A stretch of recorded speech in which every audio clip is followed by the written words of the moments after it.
Hello, everyone, and welcome to a special discussion. I'm surrounded by some paleo people. We're going to be doing, this is the third video in response to Bill Cornelius of Church Unlimited and his various claims that if you don't understand the science, then that means that God did it. And joining me for this live critique of that third video is a panel of paleontologists. Nick Brand, who's known as Attila The One on YouTube, is a paleo student seeking a master's degree in East Tennessee University. Danielle Erickson is a fossil exhibit guide at the Mote Marine Aquarium in Venice, Florida. Bill Ludlow teaches human origins at the Arizona Museum of Natural History, and Dr. Donald Prothero is the famous research associate in vertebrate paleontology at the Natural History Museum of Los Angeles. Welcome, everyone. Hello. Good to see you. Hello. Howdy, howdy. All right, now, does anybody want to say anything before we get started, or we just want to jump into it? I'd like to say that, I've said for years now that creationists come up with nothing new. And this guy proved me wrong because his arguments are some of the most original, but some of the worst that I've ever seen. So that was the impression that I got when he described what he thinks evolution is. I lost it. That was the dumbest explanation I've ever heard from anybody, and that's saying something when you've got a 20-year career in anti-theism activism. All right, I learned a few things. What did you learn? We'll get to it, but it has to deal with the moon landing. Okay. All right. So I'm gonna. I've not seen it yet, so I'm going to be going cold here. Ooh. I'm going to get this thing started. I'm going to start up that video, and we'll all listen in. Hold on. Hey, thanks again for joining us. I want to say hi to all of our campuses. Thanks for being a part of our services. Let's also give it up for our God Behind Bars guys. We love you guys. Grateful for you. This Proof of God series has been a lot of fun to go through, and I got to be honest, it's pretty cerebral information, so I know that some people are like, whoa, this is some heavy stuff, and there's a little bit more of that today, but we're going to get through it together. I think you're going to like this because I wanted to today give you tools you can use when you're talking to someone about your faith when they bring up science, because I find that they say the same things over and over again, so I've just kind of learned how to deal with that and how to really bring new information to them, and so that's what I want to talk about a little bit today. When we started the series 2 weeks ago, we talked about the Big Bang Theory and how that points to a God, and that God must have started off the universe. And then last week we debunked evolution, which is really the only alternative to a God being the founder and the creator of the world. And so we debunked that last week. And today I'd like to give what I believe is my favorite, most compelling evidence that I have seen recently in science. There's always new discoveries, but this is something that's been recent in the last 30 years that's been discovered. And the entire grouping of this particular science proves there's a God. I mean, the whole thing does. And so please pull out your notes if you want. I want to dive right into that. Then what I want to do is answer some typical objections that people give. And so it's going to be kind of pieced together a little bit today. That's why today's message is called Final Conclusions on the Proof of God. And so I want to try to give you some help when you're being asked those questions by your favorite family member this Thanksgiving about, well, I don't believe there's God because of blah, blah, blah, blah. I want to give you some answers to those things, okay? And so we're going to talk about that a little bit today. But the first thing I want to talk about is a whole group of science that's called biodiversity. And so let me just give you the point. Number one, through the study of biodiversity, it has been proven over and over again that life systems function together, which requires a master planner. So I just want to dive right in and just talk about biodiversity and what that means. Okay, first of all, I almost forgot. Some of you guys look at me like, he didn't say it. He didn't do it. What's our mission as a church? To take as many people to heaven as we can before we die, period. Thank you for reminding me. I saw those stairs, and so I don't want to get in trouble. Yes, that's what we're all about. Biodiversity is interesting because biodiversity basically speaks of the symbiotic relationship between all of science, between all of our ecosystem. Ecology is a part of biodiversity. There's so many layers of it, but let me give you a real simple picture of biodiversity, which proves that there must be a God. Let me just show you this picture real quick on the screen. There's a picture of man and a plant, and this is the most basic of biodiversity right here. But just real simple, when you breathe in, what do you breathe in? You breathe in oxygen, then what do you breathe out? Carbon dioxide. Then plants breathe in what? Carbon dioxide. What do they breathe out? Oxygen. So if a plant didn't exist, could man live? No. If man didn't exist, could plants live? Yes. Yes. Have you ever heard of algae? Ugh, so stupid. Somebody Carbon get this cycle, man a anyone? dictionary. Yeah, this is we have 4 billion years of plants on the planet that didn't have humans needed to get them going. Plants can do just fine without us. Thank you. And is this what the word biodiversity means? No, it has no connection to biodiversity at all. Would one of you like to explain what biodiversity means? Biodiversity is the total number of species in an area at a given time, or the total number of species on the planet. It's a counting of total number of species. It has nothing to do with the carbon cycle, other than the carbon cycle is basic to biology. And I thought, well, where is he going with biodiversity? It has nothing to do at all with his argument. And of course, he doesn't know what it means. And of course, he doesn't know what it means. Which, if you'd seen the other videos, it is kind of stunning how much this guy doesn't know, but how confident he is about what he doesn't know that he doesn't know. And fast talker too. Yeah. Bullshit artist.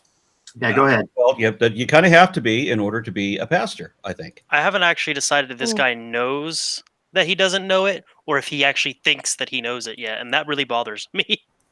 Yeah, well, he's using as his primary reference almost entirely. He's using "I Don't Have Enough Faith to Be an Atheist" by Frank Turek. Oh.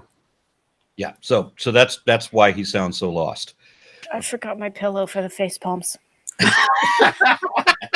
You just need some strong alcohol. All right, so I don't have any.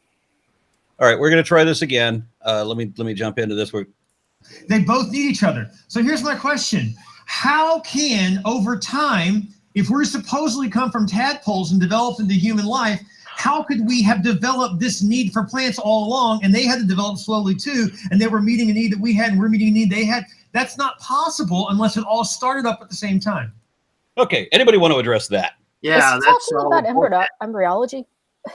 well, the basic thing is that we have a fossil record going back 3.5 billion years, of which 80% is nothing more complicated than photosynthetic life, first bacteria and then algae. And at no time was anything on the other part of the loop. No animal life is required. We don't have any strong evidence of anything using it as anaerobic or animal life until no sooner than about 1.8 billion years ago. So plants were around for most of life's history without anything that was aerobic, like an animal, that required to complete the loop. And then, as I understand it, wasn't there also an extinction event of the anaerobic organisms once cyanobacteria and plants started producing so much oxygen that it started settling in the oceans? Right. The basic idea is when we see evidence from the rock record that oxygen has taken over the atmosphere, the first evidence that's around 2.2 billion years old, the only forms of life that were around before that would have been anaerobic bacteria and cyanobacteria. And the anaerobic bacteria would have hidden into places like they are now, which is stagnant lakes and stagnant bottom of the ocean, other places that are oxygen free. And then aerobic organisms would have taken over the planet as oxygen reaches the crucial level they can live with. Okay, continuing on. How can there be a symbiotic relationship between anything that needs to exist if you don't have it already fully formed at the very beginning? This is like creating an engine and it's saying, well, then 100 years from now, we'll create gasoline. We'll just expect the engine to run without gasoline until then. It doesn't work like that. Duh. Yeah. Oh, That's not right. That's why it doesn't work like that. I don't think he understands quite what symbiosis is at all. No, He seems to think that, like, if you don't have these relationships, the animals just die. Like, it's not that it doesn't work that way. A lot of these are a lot of these are convenience things, and it's like, yeah, I could have a buddy and we study together, right? But if we split our separate ways, I can still study on my own. I don't rely just because you use something to help you doesn't mean you're going to die without it. And I don't think he's grasped that concept yet. Yeah. The strict definition of symbiosis is that these organisms actually depend upon each other and cannot live without each other. right. And what he's talking about is a biogeochemical cycle, which can work without certain organisms. It just works with whatever's available. So when they talk about the way that plants pollinate, like plants need the insects to pollinate them, like as if the plants couldn't pollinate without insects. We know that plants were using the wind to pollinate before insects proved to be more efficient. And non-flowering plants like conifers don't use pollinators at all because they're entirely wind pollinated. That's what a pine cone is for. Well, I was just explaining how a symbiotic relationship can be established by things that didn't start out that way and don't necessarily have to always be that way. That's right. But continuing. Man can't live without plants. Plants can't live without humans. They both need each other. That's just Have plants ever lived without humans? Yes. Only for 4.5 billion years they have. Okay, I have to tell everybody that I did not watch this video before. I sent the link to the rest of you so that others could watch it if you wanted to, but Oh boy, I haven't seen it. So I mean, this is stuff my 6th grader knows. Okay. Oh, I'm done with it. thank you, and please, when you, I'm trying not to interrupt myself. I want you guys to say, "Oh, whoa, whatever you need," and Okay. I'll stop it. Okay, all right, continuing. just one example. Let me give you a few more. How about this one?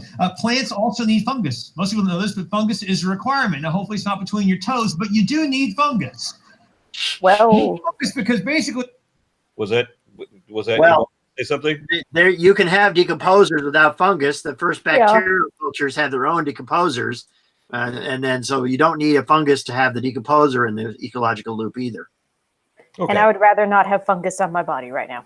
Yeah. He's thinking of entirely the wrong kind of fungus there. Continuing on. the way you say this, you have to have the right moisture, which is a nice way of saying fungus, right? So you can have plant life. Also, did you know that spongy coral is needed by fish, and fish is needed by spongy coral? They need each other as well. Did you know that without the coral in the ocean, the fish would create too much nitrogen in the water, and it would actually kill them? And so the coral. Nope, that isn't how it works. No. no one told the freshwater fish. Yeah, and I work at an aquarium. corals are not nitrogen regulators. They are plants and animals symbiotically, so they have their own internal system, but they don't. They're not required to handle nitrogen. That's too big of a system for that. Yeah. Okay. Oh man. I don't know. This is so bizarre. I can't see any science book saying any of these things. They must have fished this out of some weird cult book or something like that. Now, when I saw the first two videos that this guy did, I called his office and tried to arrange a private meeting with not a private meeting. I tried to arrange an on-camera interview where I could correct a handful of these things, but he refused. His handler said he wouldn't be interested in that. No, he doesn't want to learn anything. He doesn't want to be proven wrong, that's for sure. He's paid to maintain a fantasy, and that's what he's going to do. So he has 10,000 people in his congregation. That's what he brags about on his website, and that bothers me, that he can say something that dumb that I knew better than when I began elementary school. Yeah. Okay. Well, it just speaks to the sad state of science and literacy in this country. Yes, it does. I'm continuing on. Actually helps control the nitrogen, which balances out the ecosystem of the oceans. So fish need the spongy stuff need the fish. They both need each other. All of this comes together. And so it balances out the ocean. This is one of the coolest symbiotic relationships that they found inside the ocean, by the way. And again, there's so many layers to this, I can't even add them all up. But let me just give you another example of this. Did you know that eels require cleaner shrimp? They call them cleaner shrimp, the shrimp that clean the teeth and the body of an eel.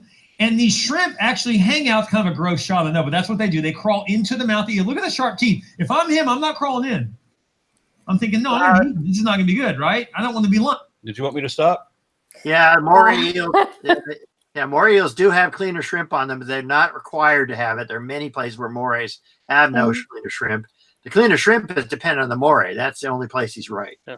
Right. I would request that this dude look up the aquarium hobby and check out all the people who keep eels and don't actually keep a cleaner shrimp in with them. Yeah. Right. They would beg to differ with his flawed worldview here. Yes. Danielle, you work in an aquarium. Right. And I was actually asking the aquarist to take care of specifically our moray eel on display. And they're like, yeah, no, this does not require a cleaner shrimp. Our particular moray eel has a penchant for eating the cleaner shrimp when they try to put them in the tank. Oh, but he just said that doesn't happen. Well, he needs to come visit the aquarium. Okay, continuing on. There's also cleaner fish. So, yeah, I'm gonna try not to interrupt when we start. But when you guys want to say something, please say audibly some kind of interruption, and I'll stop it. Okay. But actually, they know internally that this is what they are to do. Now, think about this. These creations don't have the minds that we have, but yet they have this built-in knowledge that they're not going to be eaten when they crawl into the mouth of this sharp-toothed, fish, because they know our job is to clean the teeth of this eel. That's what they do, and that's how they eat. They eat the food in between the teeth, and it also takes away the bacteria that would ultimately kill the eel if they didn't do this. So they are fed by the food from the eel.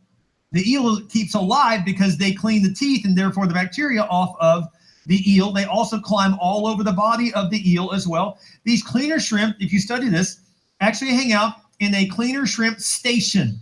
They all have it, they group together, and these eel pull up like a car wash, I kid you not. And then these shrimp crawl That's over. not what I've heard. Okay, so everything you said up to this point is wrong. Yeah, it hasn't had a right back yet. I mean, he could be pointing to some very interesting symbiotic relationships that are obligatory and do sort of puzzle us as how they are put together. But this is the worst possible one he could have picked. I like how he says, if you study this. Which he hasn't. Yeah. All right. We are only 6 minutes into this, so I'm going to We're never going to finish at this rate. You're right. We're going to try to let him complete an argument and then rebut it if we can get that far. Okay. Head skin off of it, as well as clean their teeth, and then go about their way. This is what they do. They protect the shrimp as well.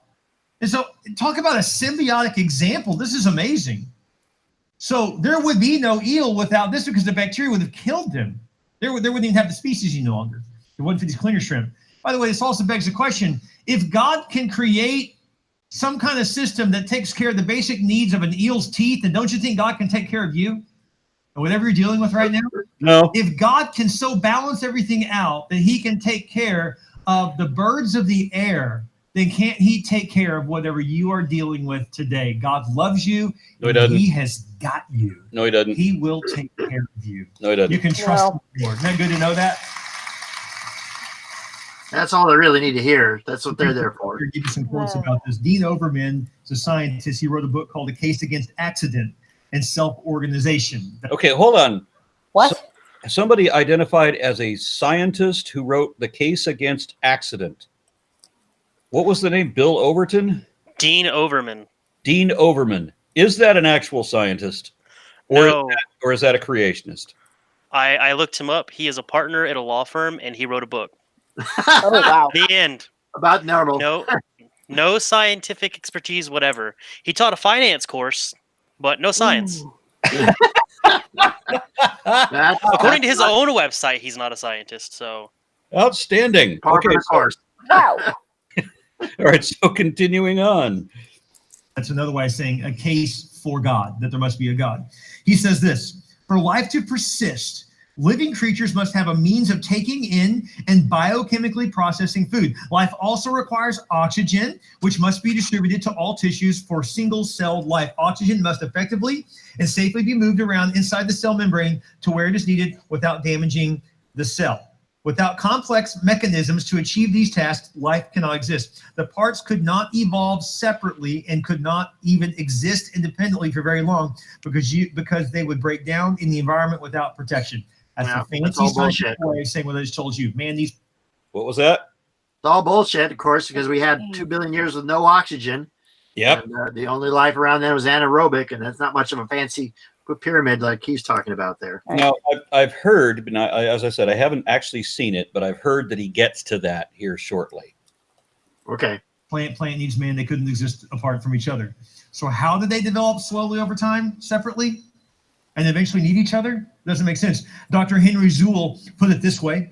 He's a scientist. He said, how could... Hold on. Who's Dr. Henry Zool? That sounds like a fancy science fiction name. It sounds like something my refrigerator yelled at me one day. That's right. There's actually a dinosaur named after Zool, the character in Ghostbusters. Okay, so I'm gonna listen. We'll have to look up Henry's. Somebody look up while we're doing this. Look, because I'm hearing my screen. So somebody look up Henry, whatever his name. All is. I see is Somebody from Ancestry.com. He's a genealogist or something here. That's the same thing I'm getting. Yeah. I'm would also like to getting point I'm also getting a like a funeral thing. I forgot what they're called. A funeral thing. Announcement of death. There we go. Okay. I would like to point out that this Dr. Henry Zuel quote does a Bible verse in his quote. So I think we're getting a little bit away from the realm of science there. Yeah. If he's really a doctor, too, that might be another question. Yeah, and we're almost 8 minutes into this video. He's a And he's Kitovan listed kind of on doctor. creation.com. Henry Zuel is on creation.com. There's your answer. Of course. They all quote themselves over and over again. All right, continuing. Organisms have once lived independently of services they now require. Systems of living things supporting each other, the modus operandi of biodiversity is exactly what we would expect to find from the Creator who said, "Give, and it shall be given unto you." How amazing is that? Science just proved that God had to create it all at once for it to run like a machine together. This is proof of God. No, it's not. Ignorance, the arguments from ignorance and incredulity are logical fallacies, not evidence. All right, continuing. From science. God's real. And there's the proof right in front of you. Somebody needs to get excited that we can have faith and know that God is real, and the science proves it. But if you have faith, then you don't know that God is real. Not when you know something, you can demonstrate that knowledge. You can show what you know. Faith is when you pretend to know what you don't know. Yep. Sorry, I keep interrupting, and I said I was. You can't help yourself. Science proves it. Now, here's what I want to do. The next 3 points I want to give are essentially things that people ask me when I talk to them about my faith. And like if I'm man on the street talking to someone about faith, they'll say, "Well, I kind of have some issues with faith because I believe in science." And I said, "Let's talk about that." And I bring up biodiversity a lot of times. It's one of my go-tos because it's such a simple thing that anyone can understand. But then why don't you? That would be hard.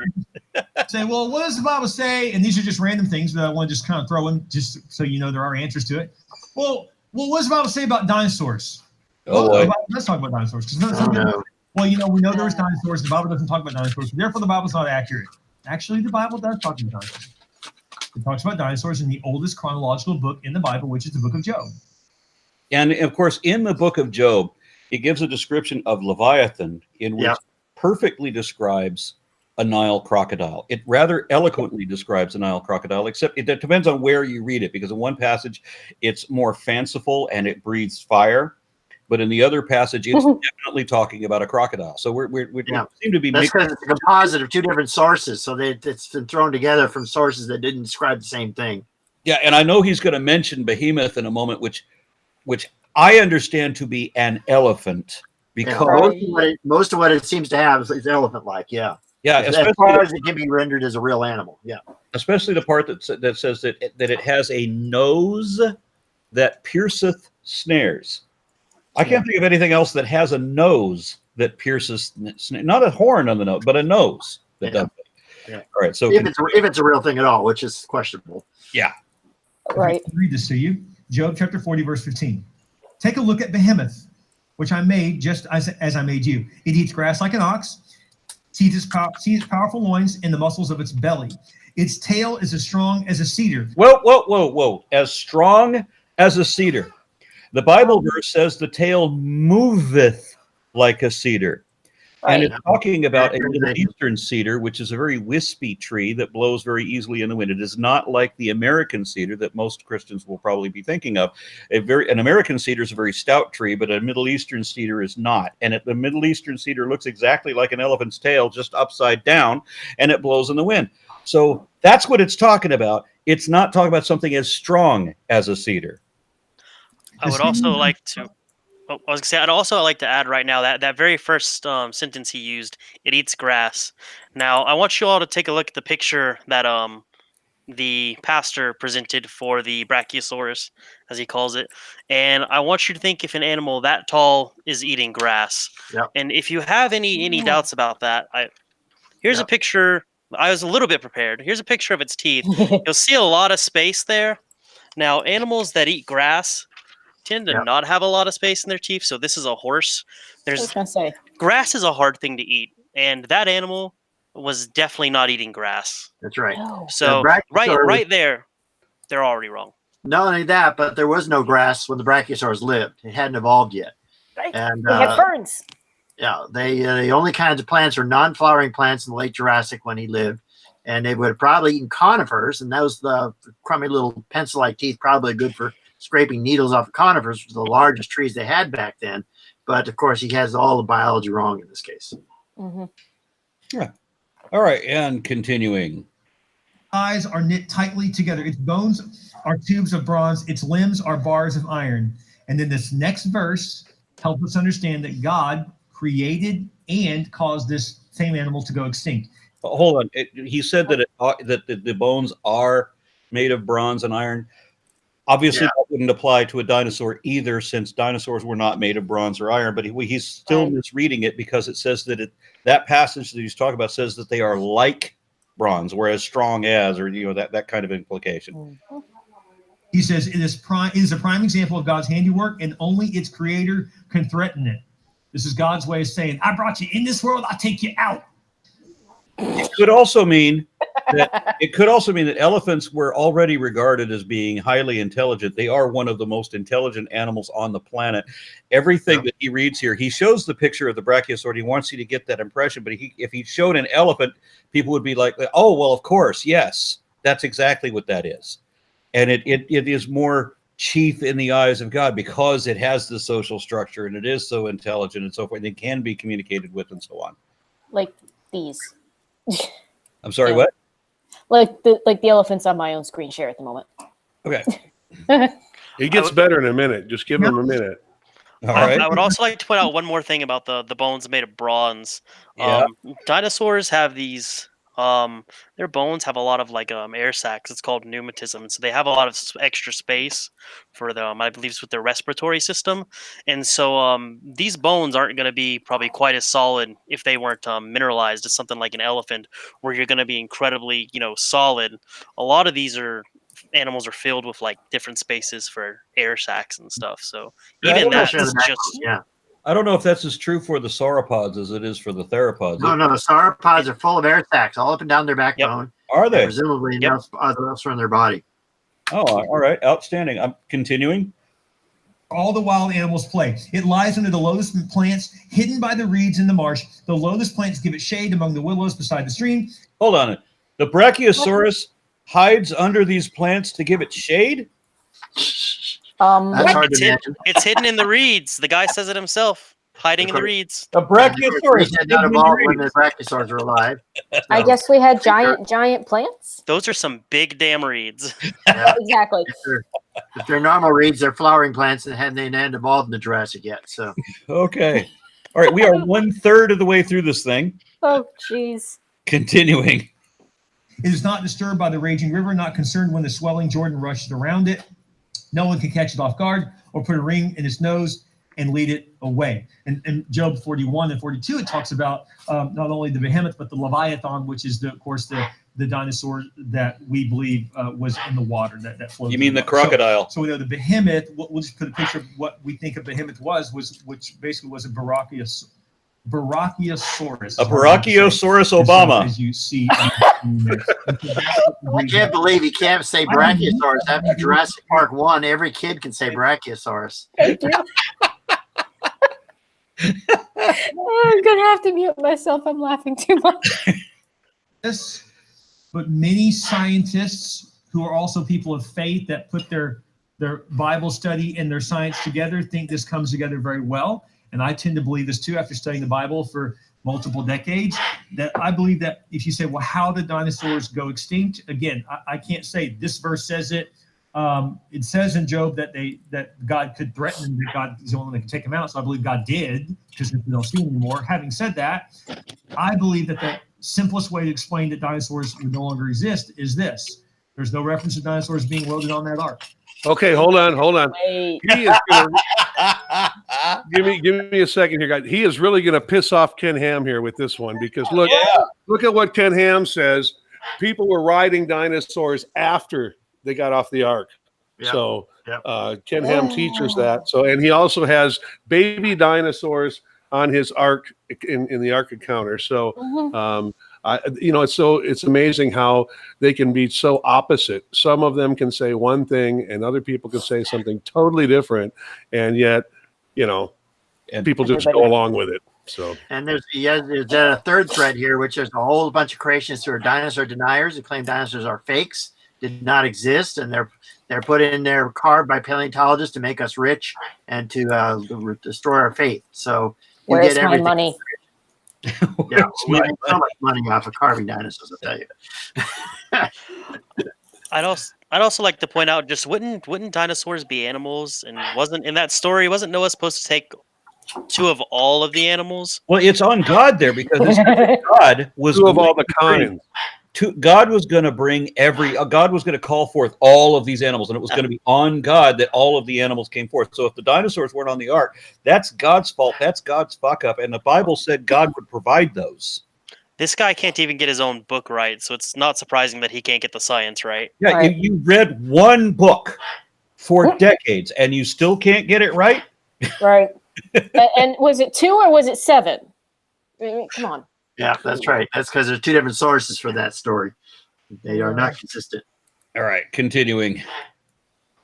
And there's also evidence where we have found dinosaurs in the strata of the earth that it was obvious that they weren't torn apart by another dinosaur or another animal or another hunter, because you see them all pieced together. In fact, I don't know if that's true anywhere. There are What plenty would you of know dinosaurs about it? that have- yeah, What he said we do this. So the pastor is obviously involved in the science, and you paleo people obviously are out of the loop somehow. yeah, that's right. I measured how many he's found. The big problem is lots of dinosaurs show evidence of being eaten by other dinosaurs, tooth marks, all sorts of things. And most dinosaurs are incomplete. They're usually not found complete, like he implies. But even in the rare case where you do get something complete, isn't it something that was buried in a landfill or drowned or overcome by a tsunami or something like that, where it's all packed into the mud and buried in quick? It's presumed. It's hard to know that, but yeah, the sediments seem to suggest that usually. Yeah. Yeah. Okay. Continuing. rapid movement when they died. So that's interesting. It sounds to me like someone was in a cave and they were in rapid movement trying to escape when the sludge of mud that comes with storms and comes with hurricanes and comes with massive flooding probably encased them and destroyed them. That's why you have. I don't know where you got that one from. The cave stuff is not even relevant.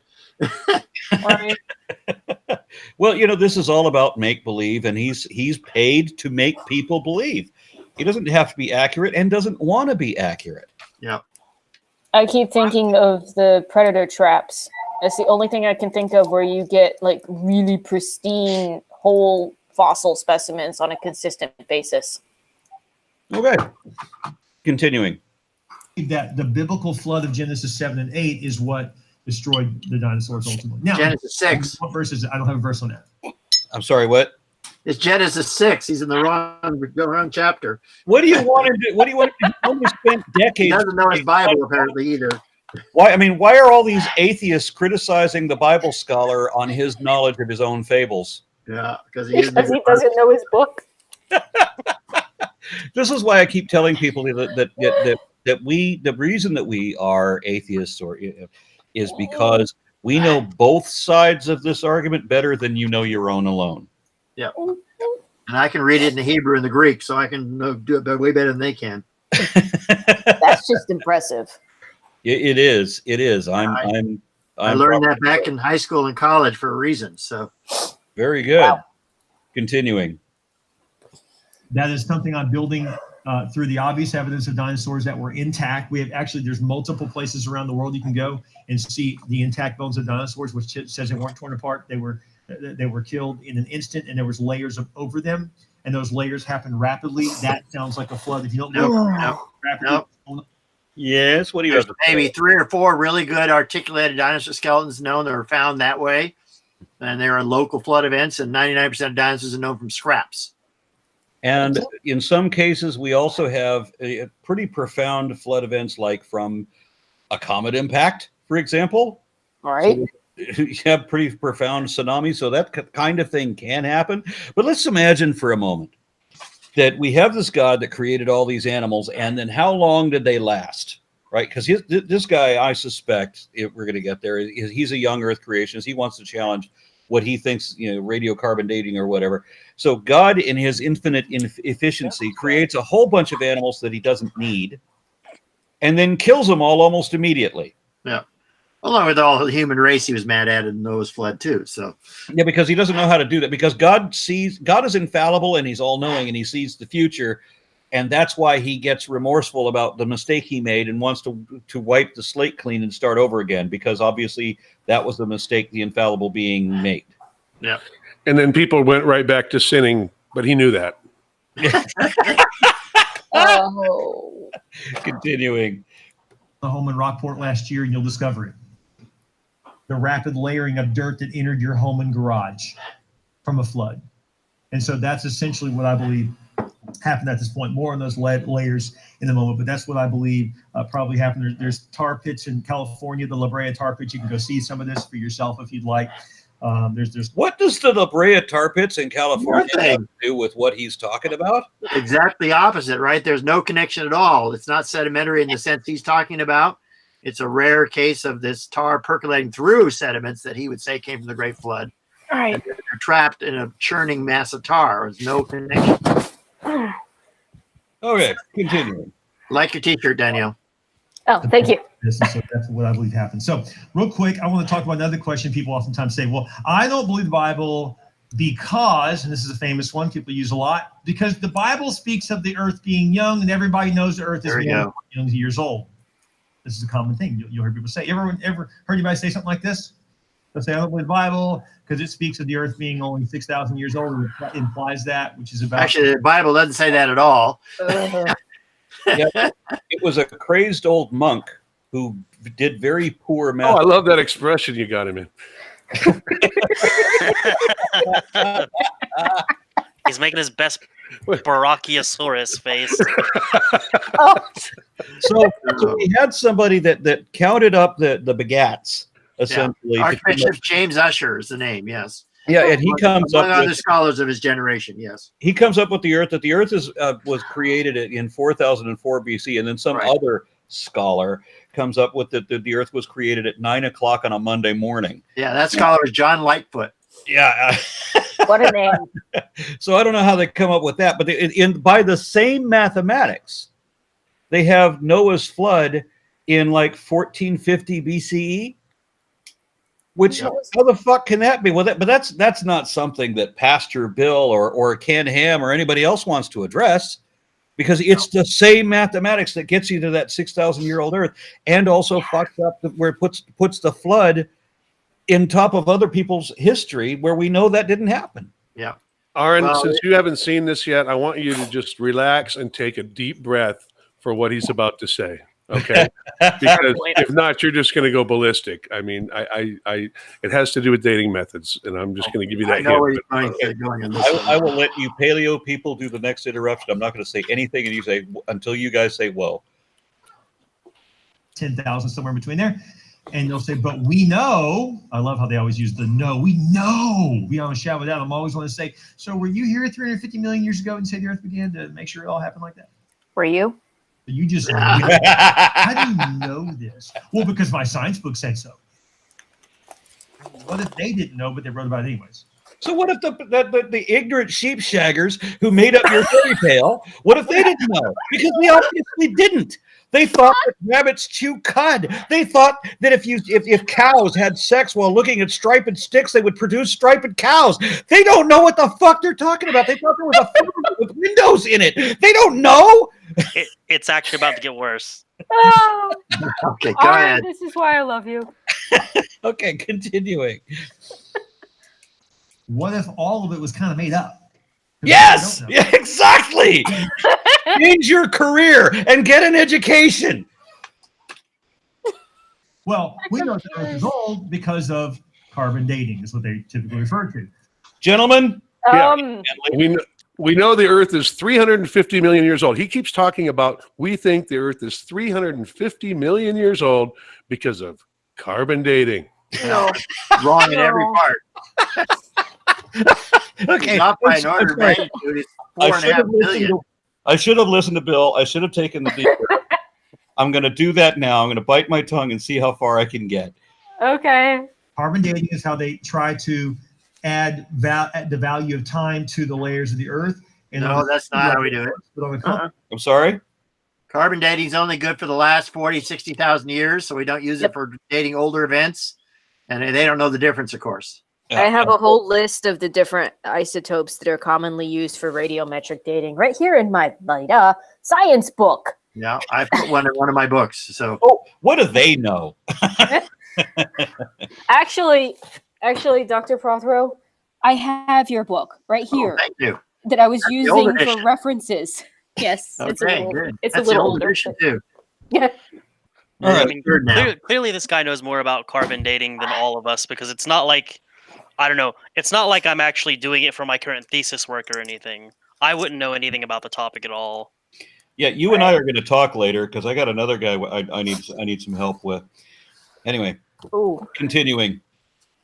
Complex level, it doesn't. In other words, getting larger dates, it doesn't help at all. And so how do we know that the Earth is old versus the Earth being not that old? Well, I believe carbon dating is wrong. In fact, there's lots of evidence of this. There's a whole study of this. If you look up RATE, R-A-T-E, RATE scientists, there's a whole group of scientists that studied the rate of the aging of the Earth, the discovery of age, and what they found was quite shocking. In fact, look what it says in the Antarctic Journal. This is from 1971. That's how long this has been in debate, by the way.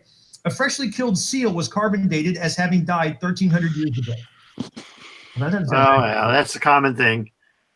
Anytime you're dealing with things that are close to dead carbon sources, especially usually it's a living shell. The first time I heard a fossil seal, which is why it makes me not trust that it's accurately quoted. No, that one is out there. We went through that in my debate with Hovind. So, but really? Another thing is taking in some kind of dead carbon source. You can't date anything that hasn't been dead for at least 100 years. You don't have enough rate of decay there in order to do that. So if you're going to date something that just died, especially marine animals, you're going to get false readings, and we know that. So that's why we don't do it. Yeah. Also, rate scientists are literally the first research that you pull up if you type in rate scientists comes from the Institution of Creation Research. Yeah. They're not scientists. Oh. Continuing. So a seal died, and the next day they carbon dated it, and the dating said it was 1,300 years old. Now, obviously, it's not 1,300 years old. It's 1 day old. So if you can be off by 1,300 years, do we really want to trust that scale? If you get on a scale and it says you weigh 115 today, which many ladies would say, I'd love that scale. I would never get rid of that scale. I would keep that scale forever. But if you got on the scale and it weighed you at 115, but then the next day it weighed you at 250. Then the next day it weighed you at 185. Then the third day or fourth day it weighed you at 450. At some point you say, okay, this just doesn't work. There's no basis to this. The numbers are just too far off. If an accountant came to you with wrong numbers over and over and over again, wouldn't you finally say, I need to fire this accountant? I can't trust the data. I gotta cut in. Just because you're too fucking stupid to know how to step on the scale doesn't mean the fucking scale doesn't work. Okay, so how do we cross-confirm or how do we collaborate our data? The basic idea is that we have multiple different independent radiometric systems, not carbon dating, because that's not going to be much use to any of these systems that we're talking about here. They're too young. But if you do things like potassium argon, rubidium strontium, and uranium lead on the same specimen, you get the same answer from 3 systems that are completely independent. And that would not happen unless they are working. And my good friend Brent Dalrymple, who's the expert on potassium argon, put it this way. Imagine you go into a clock shop and there's 1 or 2 clocks that don't work right. And you say, therefore, no clock can be trusted, right? There are always a few things that aren't going to be perfect in any natural system. but it doesn't mean you throw out every clock because 2 or 3 of them disagree with the overall consensus of all the rest of the clocks. And that's exactly how their Manichaean black or white view. If anything doesn't work perfectly, the whole system is thrown out. And that's how How they would think. you know if those 2 or 3 clocks don't work? Is because all of the other ones tell you that they're wrong. Yeah, Right. yeah, that's the way to think about it. As a person who has stepped on a scale that funky, I finally figured out there was a dial on the back of it that like readjusted everything correctly. I'm going to look for that because mine says that I weigh more than Donald Trump, and I don't know how that's possible. Now, of course, Donald Trump is not accurately weighed to begin with, but that's another story. All right, continuing. Over and over again, carbon dating has been proven off, way off, to the tune of millions of years off. Well, that doesn't go millions of years, and that's wrong to begin with. Okay, continuing. On dating the strata of the Earth. You ever seen the picture that they show you in textbooks where they have like the layers of the Earth, right? And they go all the way down to its core. They got different colors. And they have like this age and then that age, and they give you this millions of years ago and this millions of years. You know what that picture represents? It represents a picture. You mean this one? There's no way to really know that. Yeah, there is a way to know that. You can see it in places like the Grand Canyon and Zion and Bryce. So all that sequence is actually stacked up as real sequence. I was talking about the geologic column, but the geologic column is a collection of data. We don't have to have it exist all in one place. That's I mean, right. where it starts in one place and ends, it picks up in another place, and right. and it is a collection of data. No one claims that it needs to be existing all in one place for it to be useful. And Yeah, it actually does exist all in one place in over a dozen different places. That's right. The Grand Canyon is one of them. Yeah. Yep. Well, you've got a number of strata that are missing from the Grand Canyon. There's a couple of unconformities that take out a few of them, but overall it's pretty complete. There are, if I remember correctly, there are 17 different locations where if you drill a core sample, you can get the entire sequence. That's right. Well, you don't get local layers like you see in certain other areas, but you might be able to get almost 4 billion years worth, or 3 billion years worth, or something. So yeah. Continuing. He's cartoon. He's attacking a cartoon, is what he's doing. So yeah. Mm-hmm. So that's an assumption they're building in. Guess why they assume it's so old? Because it has to be that old for evolution to work. Nope. No. The first people to create the time scale were 50 years before Charles Darwin, and they were all religious men, and they rejected the idea of Noah's flood and the young Earth without evolution at all. And why did they reject the idea of Noah's flood? Because the empirical evidence suggested it was impossible. People like William Buckland, who was actually a reverend of the Anglican Church, who eventually rejected the entire Noah's flood story because it did not fit what they knew of the fossil record, all of which was 30 or 40 years before Darwin's book came out. Gotcha. Continuing. But we just debunked evolution last week, so why do we still need an old Earth? Wait. What? No, you fucking didn't, you idiot. Sorry. Just gonna calm down and hit continue. Someone give Aaron a beer. I'm here. Oh, Patrick, are you saying there's no fossils? No, I think there's lots of fossils. I just don't think it takes a million years to get fossils. I think you can get fossils in 100 years. What? 200 years. There's lots of proof of that. No. Okay, paleo people. There's lots of proof that you can get fossils in 100 years. What kind of fossil? Tell me. I work on stuff that's about 17 to 48,000 years old, and calling those fossils is very, very generous. Right. Yeah. Isn't it at least we get 10,000 fucking before collagen still. Mm-hmm. Now, how old fossil can you, or how old a find can you still get DNA? The oldest things that we have from Ice Age mammals that were freeze-dried and so relatively intact, most of them are not much older than about 30,000 years or younger, and they're mostly not recovering very good DNA from things like mammoths and horses. There's one example that may be older than that, but that's very rare. We do have ancient hominin DNA, not complete, but readable, to some extent at 400 30,000 Right. years ago, I think, with the Sima de los Huesos. And I think about 700,000 years old is the oldest we've found in some sections of intact readable DNA. But that's really rare. Yeah, so Really rare and very from incomplete, from what I've heard, the absolute upper limits no more. Like once you get to about 1 million years, there's Yes. going to be nothing left. But And it varies, though. The half-life of DNA isn't like a radiometric decay. It varies, based on temperature, environment, moisture, and that's why the ones that we have found have been, like with the hominin ones, were in caves where the temperature stays relatively constant and the humidity, everything stays relatively constant. It was able to preserve that. So, including droppings. All right, continuing. We have this thing called fossil fuels, I mean, South Texas runs on that. So we all know a lot about that. So we know there's aging. It's just, what if we found out that maybe what we thought was 1 million years old is 100 years old, 200 years, maybe 1,000 years old. Maybe we're just off a bit. In fact, look what the research has shown. If we're off a bit, like to the point that New York, the distance between New York City to Los Angeles is 17 feet. Yeah. That's If how the many world- he's off. Stop That's aging. right. if the world worked the way he wanted it to, I would just go find a couple pigs, dump them in a hole in the backyard, and my grandkids would be rich because they'd be on top of oil. But it doesn't work that way. No one does that. So empirical evidence, he's an idiot. There we go. They need to be lizards, though. It has to be dinosaurs that made the fossil fuels. It can't be anything else. Gotcha. And I thought it was mostly plants that made fossil fuels, wasn't it? Yeah. Yes. Fossil fuels are made by algae, not by dinosaurs. Okay. Right. Plankton. Okay, so I was wrong about that. All right, continuing. This is from A.A. Snelling in this article. No, Interactive Dating and Andrew Conflict. fucking Snelling.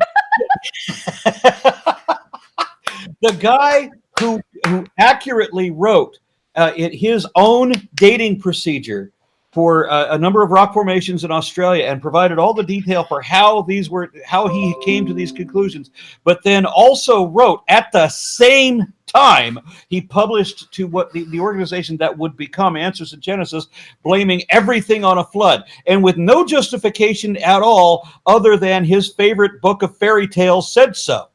Yeah. So Yeah. sorry, I'm down. Another non-scientist in this story. Yep. Continuing. Fossil wood and ancient lava flows yield radiocarbon.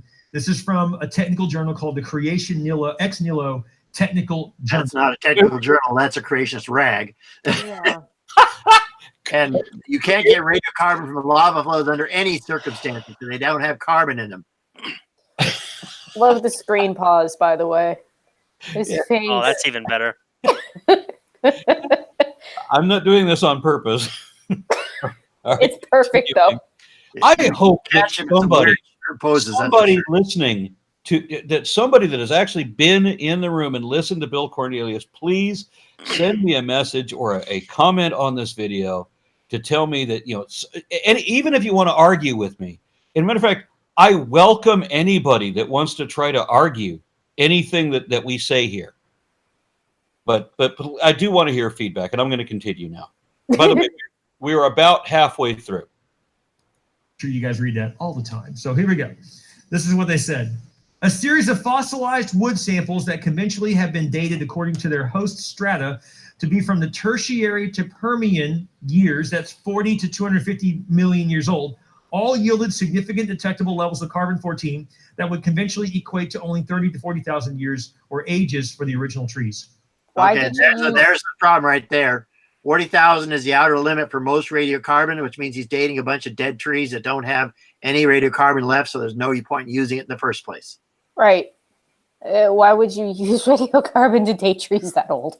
Are those the ones? Does anyone know? Are those the ones that had like groundwater running through it or something? And so they were basically. I'm not dating- sure. There's a one that Ken Ham uses in Australia all the time where he has volcanic ash of 45 million that encases these trees, which then a geologist would say, okay, don't bother with radiocarbon because they're too old for radiocarbon. But of course, then they do radiocarbon on them, and naturally, they're radiocarbon dead. They're way older than 40K, but that's the age of them, and that's only the age that they stop ticking. Dr. Prothero, I'm so glad you were able to join us. Now, Yeah. He's describing, I'm not sure which one that is. It's probably a similar case. Okay, continuing. What was assumed to be 40 million to 250 million years old is actually 30,000 years old.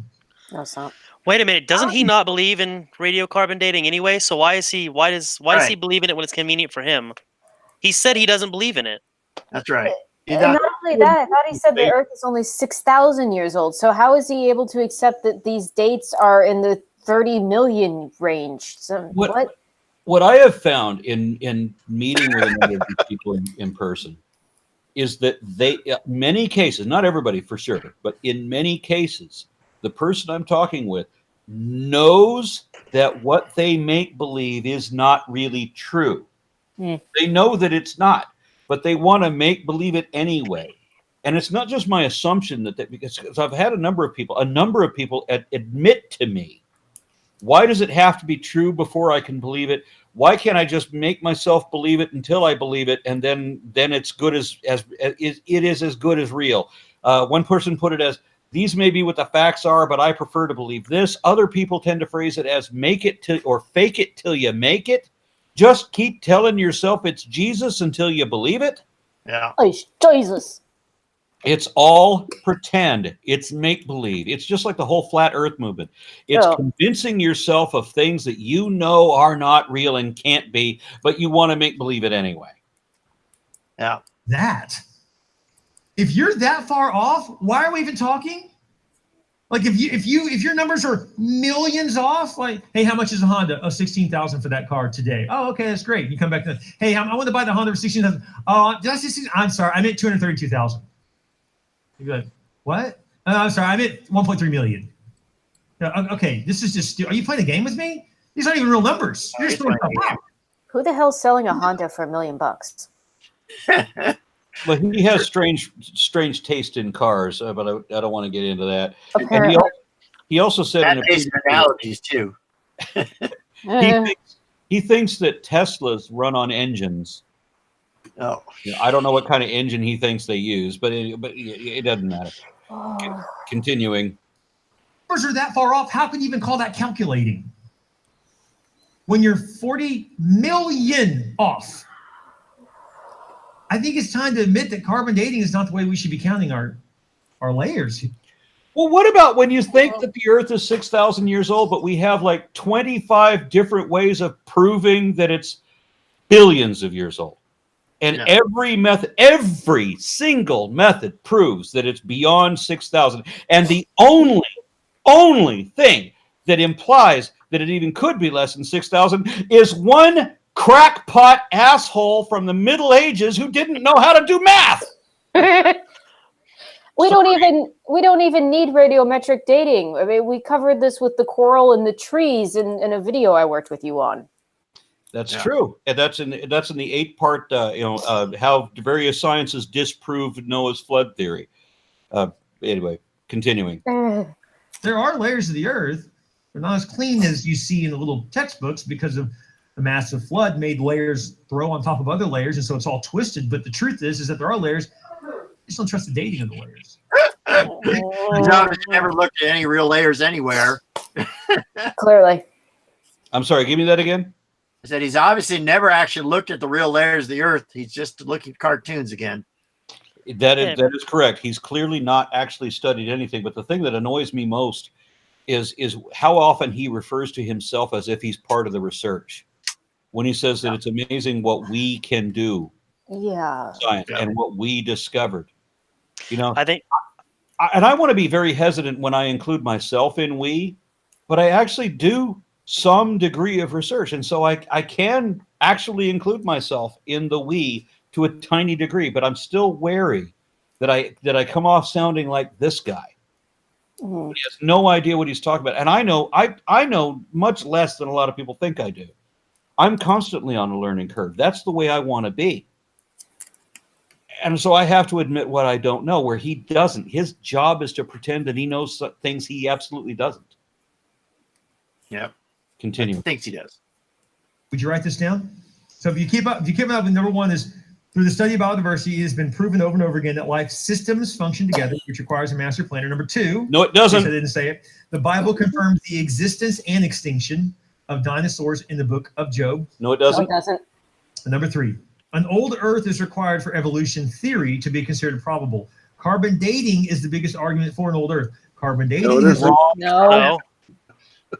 No. No. Keep going. Let him finish. Let him finish the thought before we critique him. Otherwise, we're never going to get to the good stuff. The good stuff at the end. Are kind of what I call half scientists, half theologians. Means they want to believe the evolutionary theory, so they're trying to make the Bible fit into that, which is kind of funny because I think we should actually maybe make the We want to believe the evolution theory. That's the only reason we're doing this, is because it's a just so story and we just want to believe. What do we want to believe, and why would we want to believe that? I want to Projection. believe that I can fly. If I could believe whatever I want to believe, I'd be a fucking Jedi Knight. I will join you. You're already a mermaid. That's pretty impressive. Continuing. evolutionary theory fit into the Bible, but however you approach it, they don't really fit together. But some theologians said, hold on, wait a minute. In Genesis, it says God created the first day this and that. God created the second day, then the third day. But the word day in the original Hebrew language, yom, is the original word, and that could mean day as in today, or could mean day as in back in. No, that's wrong. The Hebrew's wrong there. Back. Really? How would you know?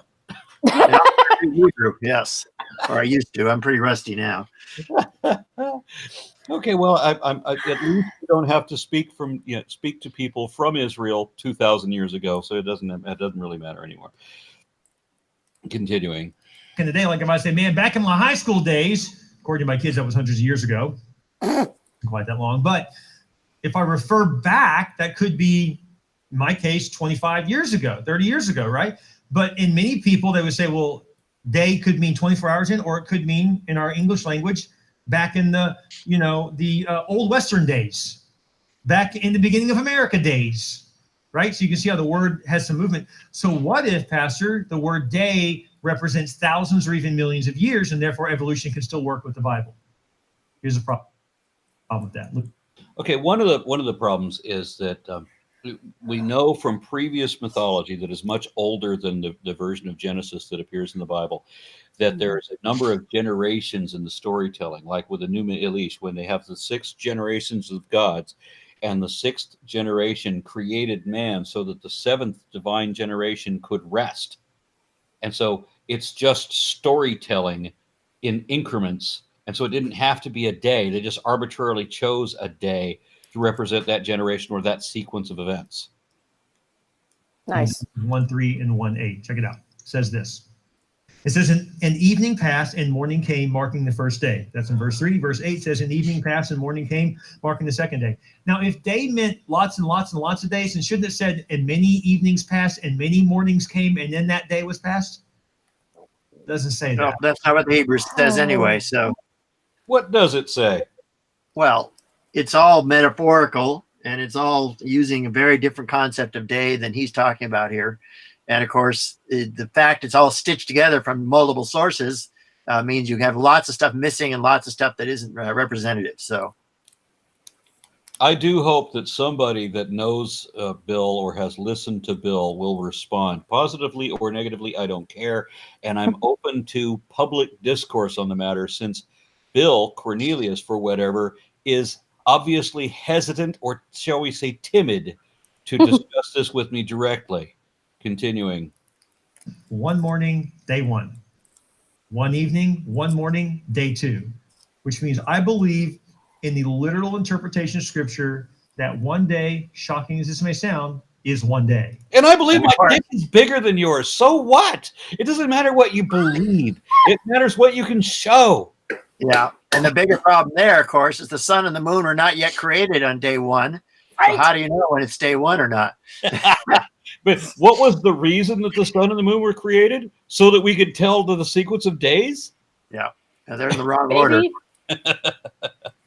Continuing. That is a 24-hour period of time, and I believe that the carbon dating that people are using to try to prove otherwise is actually false. It doesn't add up. And for those of you who aren't quite convinced yet, hang with me, because I think this next thing could convince you. And that is, here it goes. The rapid erosion of the earth is too quick. What? Allow for the plausibility of an Earth that is billions of years old, which is the required ingredient for evolution to be plausible. This is based upon simple science of oceanography and geology. Did you know right now that California is losing 9 feet a year? No, it's not. No. No. Real quick, Just let him go, guys. interjection. Oh, Go never ahead. mind. We'll go. I just say let him go. You just give him about a minute to finish this whole thing, and let's talk about. Otherwise, we're going to be just stopping and laughing every 5 seconds. Believe me. I have one word, and that word is deposition. All right. Thank you. Bill has seen this video before, so I'm going to wait till Bill says stop. Literally, the state of California is getting smaller every year, not just because they have high taxes and people are moving to Texas. On top of that, the He has to put a dig in, of course. California is literally shrinking by 9 feet a year. Did you know that? So, if scientists want us to believe that the Earth is literally 350 million years old, which is the common number that you hear evolutionists say, yeah, Where does he come up with that number? 4.6 Says billion. it all the Off time. by over an order of magnitude. So Oh, he doesn't know the difference. between Like I billion said, we're going to stop if you don't let him go. Sorry. Cthulhu, jeez. oh, that's so you have enough time for evolution to happen. Well, last week we debunked the concept that time doesn't help things happen. Because if I took a bunch of engine parts, threw them in a room, didn't put them together, and said just close the door and just give it enough time and they'll come together. Oh yeah, Oh God, this argument. that argument. So just Hurricane. That's insane. Also, I mentioned this last week that non-living things have never turned into living things. There is not a single scientific example of that, not even one, and they've been trying for decades. So every time he mentions that there is not even a single example, there are usually actually dozens of examples. Yeah. But in this case, he's talking about abiogenesis. And in the previous video, he mentioned panspermia and then apologized to his audience because the word sperm is located within panspermia. And he also, in that group, that's for sure. he also mentioned the doctored video where Ben Stein asks Richard Dawkins, how would you describe an intelligent design creation of the universe? And so Dawkins is, by requirement of the question, has to say how intelligent design could account for that. Well, the only way that intelligent design could account for that in this kind of perspective would be as if it was aliens. And Dawkins described, given the parameters of the question, I have to describe it as if it was based on intelligent design, and there's no way that intelligent design could encompass this other than if it's aliens, and then only for our perspective and on our world. But the way that it was doctored, this idiot, Bill Cornelius, thought that meant that Richard Dawkins believes that aliens created the universe. All right, go ahead. Our supreme overlords are octopi. Continuing. Not one example of non-living matter combining and turning into living matter. Okay, and I forgot that I was pulling this up. Abiogenesis is actually a multi-stage event. And when Rudolf Virchow first coined this, before spontaneous generation was disproved, because this is a completely different and independent concept, he realized that that the development of life had to require a prior matrix, and that it would be a multi-stage process, and that we actually understand many of those stages now. About the only thing left that we don't know is the formation of some, not all, but some of the organelles, because some of the organelles are also accounted for already. Yeah. So almost every aspect of the formation of life has been determined by a number of different processes, which have been verified in the lab. But what would this guy know about any of that? Yeah. Sorry, I keep saying that I'm not going to interrupt, and then I do. So sorry. I will be right back. I don't care how much time you give it. There's no amount of time you can add for that. So again, this whole concept of we just need more time, and then we can go from tadpole to man. It's absurd. It just doesn't work. Well, let's play that game. Let's play the time game just for the sake of argument. For those who say, well, no, the Earth is 350 million years old. Awesome. Why is America here? Because that 9 feet of erosion a year, we're not even talking about the other coasts also eroding, or the south coast also eroding, because all of them are eroding. You know what we have? But he doesn't realize it. That wasn't it, Dr. Prothero, you probably know, wasn't it in the Jurassic, I think it was, that California actually crashed into the North American continent, creating the Rocky Mountain Range? You mean like Sierras? Yeah. There are parts of California that came in during the Jurassic and other parts that came in during the Cretaceous. The only part of California that's originally North American is the far eastern part of the Mojave Desert, which has rocks that go back to the Cambrian. But most California wasn't here until the Jurassic or Cretaceous. Okay. Continuing. Here in Corpus Christi, it's called a seawall. Why? To stop the erosion. So if the Earth is 350 million years old, did you know that America, based upon 9 feet of erosion a year, would have been underwater in 1.6 million years? Why are we here? Bad math on top of bad math. And how that points to a God, and that God must have started off. I screwed up. I accidentally hit the wrong thing and it backed us to a different part of the video. Let me see if I can correct that. We were at like twice, 18 please. or 19 or Spare us 20. right through. He's never heard of uplift. He's never heard of deposition. He's never heard of volcanic activity. I mean, anything that can add layers or add land mass to a continent, he's never heard of before. Well, these people really love entropy. They think that the universe is an old-fashioned clock that was wound up. Yeah. And that if God doesn't rewind it, then it's a failure.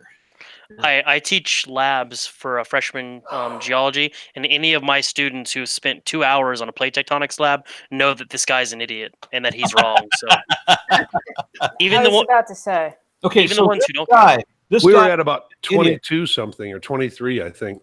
This guy may be an idiot, but there are 10,000 people, according to his website, that are listening to him and who believe what he says and who pay him to lie to them. Yeah. That's scary. Okay, so I'm going to start this up again. I'm going to have to find where we were because I accidentally hit something wrong on my screen. My It was apologies. around 23, I think. Gotcha. Let me advance that a little bit. Around 23. Not be 350 million years old, or we would be one giant water world. Mm-hmm. Okay. No Earth left. So science just came against old science. What? And what you're experiencing today, right now, is called cognitive dissonance. This hilarious. Really well. Man. Oh, Projection. Dissonance. somebody get him a freaking dictionary and a psychiatry book, please. No, just put him on a couch with the psychiatrist. That's really what he needs. That works too. Continuing. I'm having a hard time going with you here, Pastor, because I've always heard that this is how old the Earth was, and so I don't know if I agree with you. Yeah, here's what that is. No, I don't. If you study education. Wait, if you study education, What? says this guy. If the guy who's never studied anything, not even his own book of fairy tales, he can't even get that right, and it's the only book he's ever read. Continuing. You would know that the hardest thing in the world to do is to unlearn something. Because when you've been taught something a certain way, it's really hard to unlearn it. Yeah, there's another bit of projection, and this is why he won't let me into his office with cameras. But the truth is that current erosion tells us evolution could not be possible. The truth is that evolution is a demonstrable, inescapable fact of population genetics. That's what the truth is. The truth is what we can demonstrate to be true. The truth is not empty assertions from ignorant people who have no idea what they're talking about. And I'm going to stop interrupting. I promise I'm going to stop interrupting. Lies. None of us would be here. That many years would be underwater. There's just simply no answer to that. And so to me, I believe that is the death nail of evolution, which means nail? Death nail? The game is up, guys. We've been defeated by a guy who doesn't even understand that there's not unlimited water. Wait, death nail? I guess we're out of a job. This is a guy who learned his English without ever reading, so he doesn't know the difference between death knell and death nail. So, Pastor Bill Cornelius, or anybody who ever once upon a time until tonight respected Pastor Bill Cornelius, a Knell, Knell, I believe, it harkens back to the phrase, ask not who for whom the bell tolls. It's supposed to be the funeral bell. That's the death knell, is the funeral bell. It's not a nail. It's not a nail in the coffin. You're getting your analogies confused. Yeah, it's a mixed metaphor. Yeah. Yep. Now I have Metallica stuck in my head. Is the God of the universe who created us, who put us in motion. Well, Pastor, how can you explain how we have this many layers in? Oh, that's easy. You ever built a sandcastle where you grab dirt and you pack it in to build a sandcastle? Yeah. Dirt, the reason why you have to have so many hundreds of years to get it to have layers is because we're counting on man or no one else touching it ever, right? Because it couldn't be a God that touched it. But if you want layers rapidly, that's easy to do. Just go hire anyone you want. I mean, you go to our parking lot. That's layers. I don't know if you knew that. There's about 3 layers out there. Right. Another layer of it, another layer of it, another layer of it, and then you hardened it, and that's how we have a parking lot. And so they just, as long as you have someone messing with it, packing it in, you can do it pretty quick. Which sounds just like the God who said that I hold the earth in my hand. That means that in a supernatural way, he must have started in the beginning, Genesis 1, in the beginning, he created the heavens and the... This gets real creepy. But how do you know He's so that? proud of this. That's what bothers me. With this little ball that he's going to put a lot of love into, create you and me. That sounds exactly like what a God would do, that created a universe just perfect for us. Even scientists call our planet the privileged planet. But not for this reason. Right. Accidentally, we can live here in perfect climate, but no other planets have that. It's almost like someone thought of it. It's almost like in 78 billion light years that will kill us instantly if we ever get off the skin of this one mote of dust, that the universe must have been designed for us. Perfect climate? Not lately. I'm going to try to continue. You got me. I've lied over and over again. I keep saying that I'm not going to interrupt, but I haven't seen this fucking video, and I keep getting triggered. Trying to continue. It's almost like there was a plan. But not God like. designed it for you and me. Rapid erosion of the earth is just too quick to prove anything else. Ariel Roth put it this way. He says this: The creationist. that the recent trends in geological thinking favoring major rapid changes or catastrophism provide. Well, What was that? it's pronounced catastrophism. And who is Ariel Roth? Does anyone Ariel know? Roth is one of these creationists from the Seventh-day Adventist side. He used to be at Loma Linda in California. I met him once. Okay. Continuing. With the biblical flood, the thousands of millions of years proposed for laying down of the fossil-bearing sedimentary layers of the earth raise a number of interesting questions that challenge the long geologic ages suggested by current scientific interpretations. Okay, that's a whole lot to say this. People are discovering that there's no way it could have gone really that long because the layers happen really fast through flooding. That's what he's basically saying. So I'm just trying to cut through all that scientific jargon. Then he says this. About the layers of the earth for a second, right? We've been told that there's layers. Oh, this layer represents 3 million years, and this layer is 10 million years. This layer, right? Here's the problem: when we get to those layers, when we start digging up these layers, guess what we find? We find a whole dinosaur just sitting there. No, we don't. But he's saying that's what we find. That means he's a part of it, and none of you paleo people are involved. Yeah, and he's never collected a fossil in his life, I'm sure. I wonder if he's ever even gotten his hands dusty picking up anything off the ground, let alone a fossil. Well, he got a callus from sweeping too much, and he said that was proof of evolution. Yeah. What? I think that's what they don't find. They don't find any plants. How is a dinosaur supposed to be in this layer that represents 1 million years or more, and there's no plant life for it to eat? So he's saying that paleontologists, that would be y'all, have never found any plants in the same layers as dinosaurs. So I wore this necklace specifically for this point. This is amber. This is tree sap. This is a fossil that I am wearing of a plant. Boom. Yeah, another example would be the famous Morrison Formation in the Rocky Mountains, which is where most of the big sauropods, including brachiosaurus, come from. It's famous also for its plant fossils, of which it has many different kinds, especially these big stumps of cycadioids and things like that that are among the most common fossils found there. And so is the Hell Creek Formation. Can you guys see my screen share here? So this is a beautiful fern fossil from the Hell Creek Formation. That's where, Dr. Mary Schweitzer has done her research, where they found a lot of the dinosaur soft tissue there. Here's a few other assorted plant fossils from the Hell Creek Formation, full of dinosaurs, full of plants. This is from Alaska. This is the Cantwell Formation. We recently found a lot of tracks up there, hadrosaur, various pieces in that, full of plants. Here's some other plants from that formation. And, Donald just mentioned the Morrison Formation, which also this bill is talking about. And, we don't find, in certain parts of it, we don't find a lot of plants, but a lot of that is explained by we believe it was a savanna type of an environment.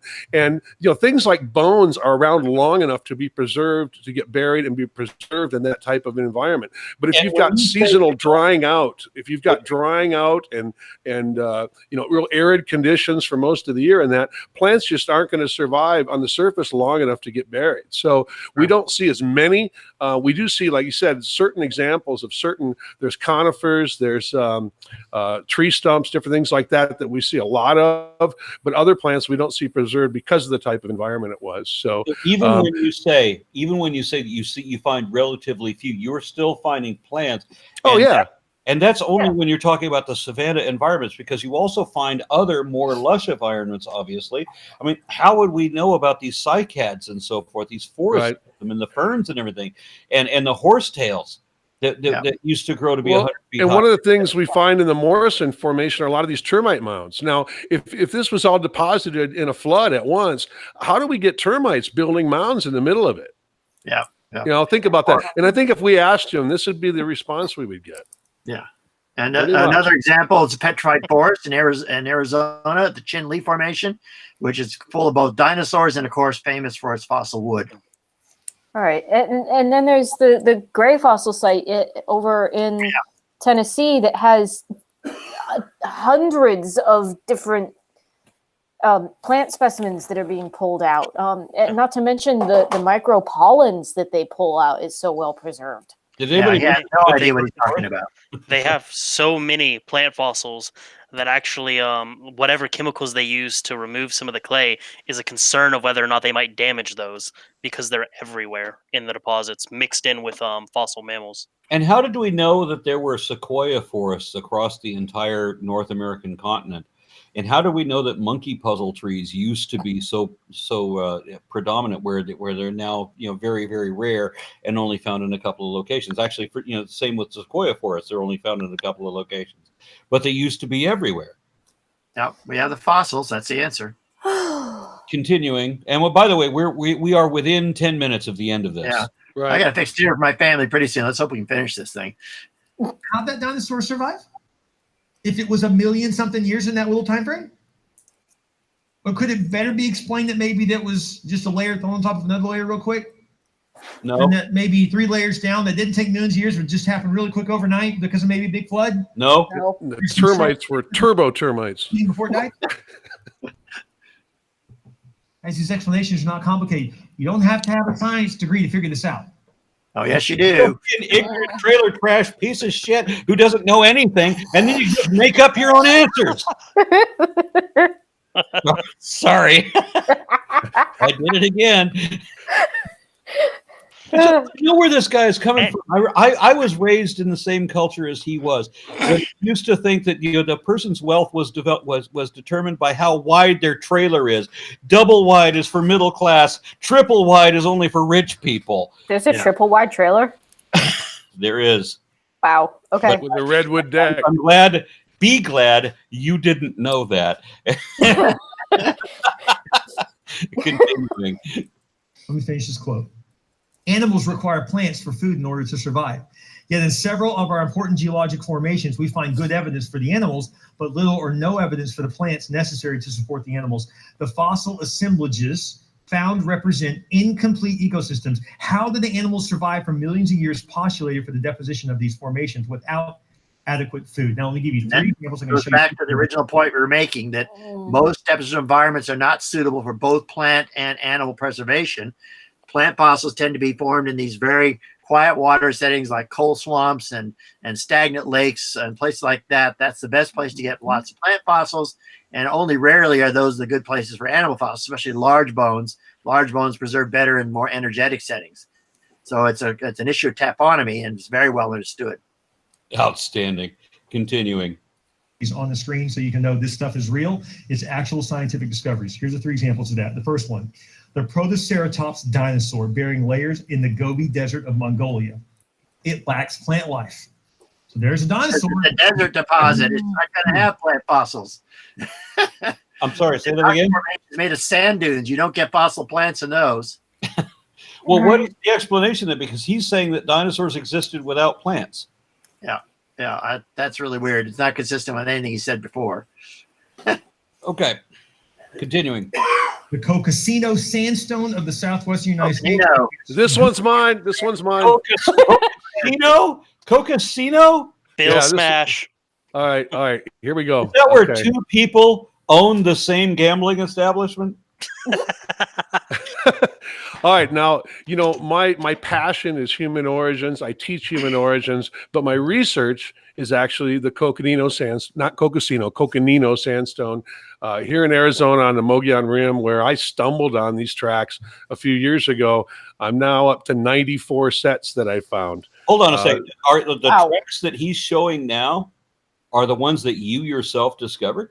Yes. Outstanding. Your picture. Yeah, thanks. I've got 94 sets. I mean, we're talking over 1,000 tracks total. Some of the things where I call a set, like down here in the lower right-hand corner, that slab is actually 10 feet by 7 feet and contains over 100 tracks. So I know a little bit about this. I've been researching it for about 4 years now. I have a 5-year permit with the federal government to study it. So these are some of the types of animals we might find that left tracks in a desert environment. Lots of reptiles. Now, they don't really need plants to survive. There is some plant life, but they don't need much plants to survive. They're insectivores or carnivores, okay? There's plenty for animals like that to eat. So people ask me all the time, little mammals live in the desert. We had mammal-like reptiles back then, same type of thing. So people ask me all the time, how do these tracks get made? So I want to just take a second and kind of clear that up. Desert environments are not always dry. There are periods of rain. They have interdunal type things like this where they might get small ponds, puddles form, things like that. There's also shoreline environments too. So, animals take advantage of the water when it's there. Sometimes we see them going uphill as they're leaving, little puddles like this and that. Other times I've got animal tracks walking uphill, downhill, over dunes, over the tops of ripples, just all over the environment. But, all it takes is an animal to leave a track like that for it to harden in the sand, and then something like this to happen, a windstorm where the sand dunes shift and it blows over the top of that layer, creates a natural layer. Then along comes somebody like me 270 million years later, and we start busting apart these layers. Like this one was fresh. We actually followed some faded tracks up the sandstone, busted this open, did a little bit of cleaning, and voila, you can see the tracks right down here. That's the first time those tracks were exposed in 270 million years. Yeah. So that's how they form. That's how they're discovered. We don't need plants in the environment because it's a desert environment. We're talking about insectivores, carnivores. We're talking about shorelines a lot of times. It's just not needed. And he knows nothing about the Coconino sandstone. This, by the way, is the smallest track I ever found, 1 centimeter wide. Wow. And I try to ask creationists, how do we get a perfectly preserved track 2 millimeters deep and 1 centimeter wide in sandstone like this during a global flood? Okay. And this is in layers that the creationists have identified as different stages of the flood. Absolutely. Yeah, right in the middle of the flood, right in the middle of the worldwide flood. The Coconino is in the wrong part of the flood as they detail it. Right. And usually the expression I get when I ask the creationist is something like this guy would give us right there if we asked him. So that's all I had on that. But I just wanted to share that part. It's not Cocosino, it's Coconino, and he literally knows absolutely nothing about it. Well, I think we've established that, and we're very close to the end. So Yeah. I'm going to try to continue, and thank you. I'm glad, Bill, that we got to the point that you wanted to talk about, and it's brilliant that he's showing your picture. Yeah, pretty much showing pictures of what I do the research on. Yep, continuing. Wow. Yet no fossil evidence of plants anywhere. You can tell me the plants live without. You can tell me the animals live without plants. Yes. Good luck. How long can an animal go without food? I mean, my dog starts yelping in a couple hours. So How many plants your dog eat? This is such a weird argument anyway, because it's like, even if there was the big flood, why the hell are there still no plant fault? Like, why aren't there any plants there then? Like, that means that even when the flood came through, there was no plant, so the animals would have had nothing to eat. That argument, not only is it really shooting themselves in the foot, it really does display, I think, what this guy keeps showing, it is a complete and total lack of understanding of the topics that he's trying to explain to other people. Well, the thing is he doesn't want to understand. He wants to believe. And so he wants to believe something that on some level he has to know is not true. And the reason that I say that is because whenever I've made it the challenge to prove my position to these people, they run like cockroaches when the light comes on in the kitchen.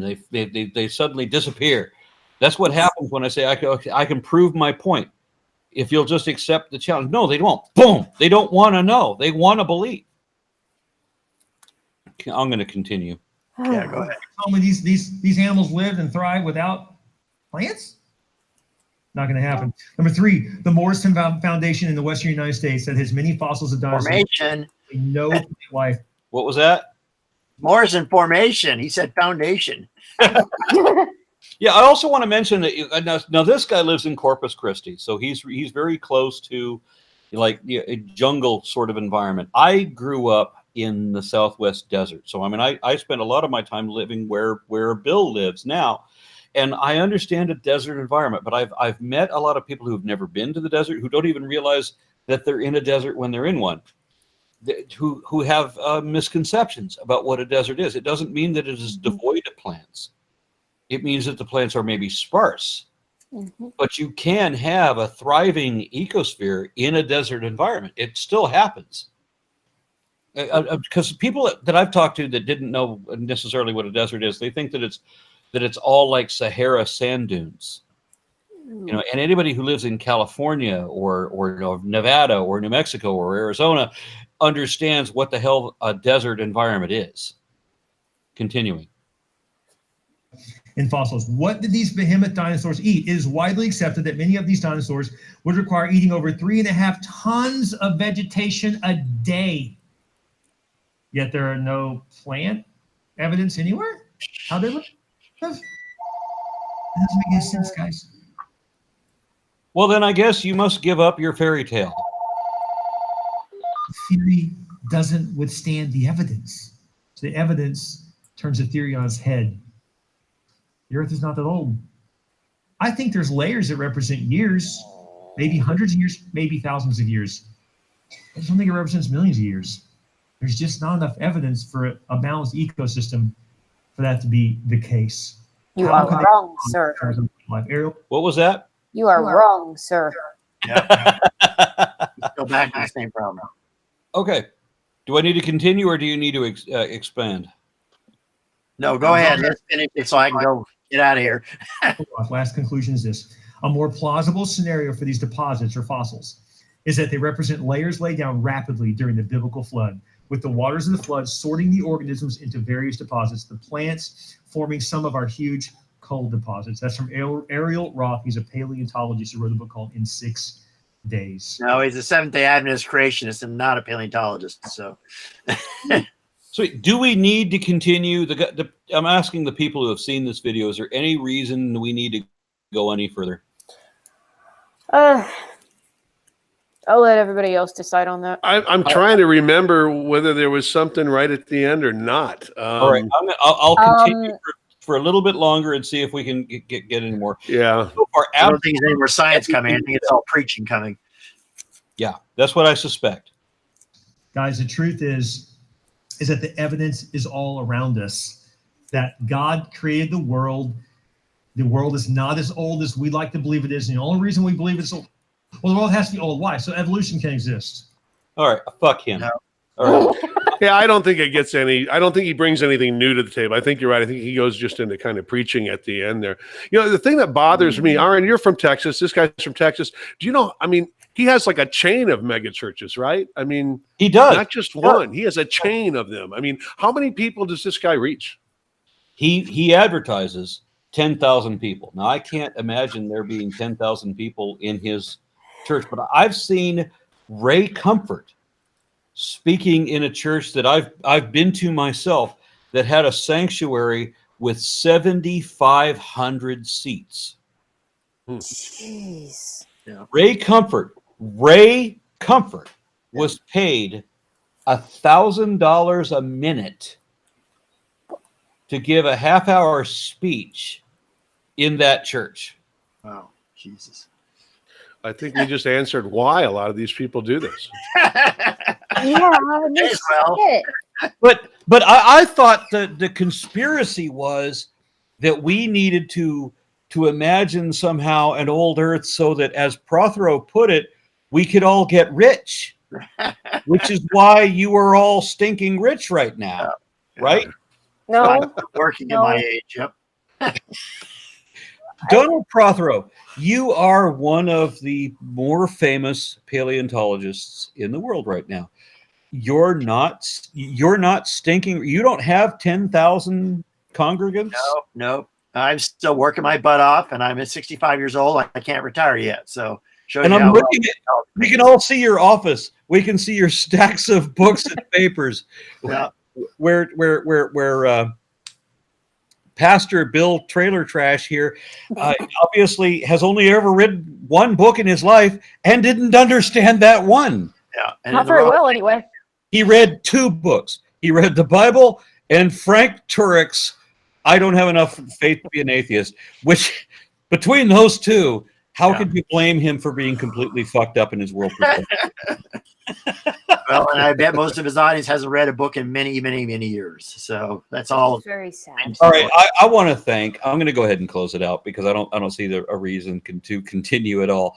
But I want to thank everybody that was involved here. Danielle, it was great fun being able to involve you in a video for the first time we've ever been able to do this. Nick, I appreciate it. You, and I do want to collaborate with you on a future project that I've got in mind. So we're going to talk in email after this. Bill, I always have fun when I'm in the same podcast with you. And I was delighted to meet you, and you gave an absolutely brilliant tour when I was in your museum.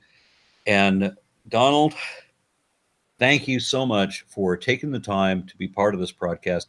This has been a great deal of fun for me, and you made it especially good.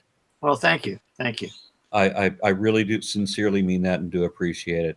I'm going to go ahead and close this out, and we will be in touch with everybody else. And anybody that wants to feedback, if you think you can defend Pastor Bill Don't Know Nothing, please comment, and we'll set something up, because Bill was, as I said, hesitant to meet me. It would have been a polite meeting. It really would have been. But it would have been an on-camera admission that a lot of, not all, but just a handful of things, like a half a dozen things, he would have to have admitted that he got wrong. And we know that people in his position can never admit when they've got key things wrong, because their purpose, what they're paid to do, is to maintain a fantasy that they know is not really true. And by his own words, bring a bunch of people to heaven. Yeah. All right. Does anybody want to say anything before we quit? Hey, I just want to say I've done about 12 videos now in the last 3 weeks on my channel. So if anybody hasn't checked it out, it's just Bill Ludlow. Creationsciencefiction.com is my website. Got a blog there and links to the videos there too. So working hard to try to get the word out, and along with Aaron, kind of expose some of these charlatans. So. And if you need a printed resource, I know nobody works on books anymore, but I do. My book on evolution, which is now in its 2nd edition, has almost all this stuff answered in if you read it. Awesome. Outstanding. All right, I'm going to close it up. Thank you, everyone, who was involved, and thank you, everybody who watched it. Thank Thank you. you. You're welcome. Thank you.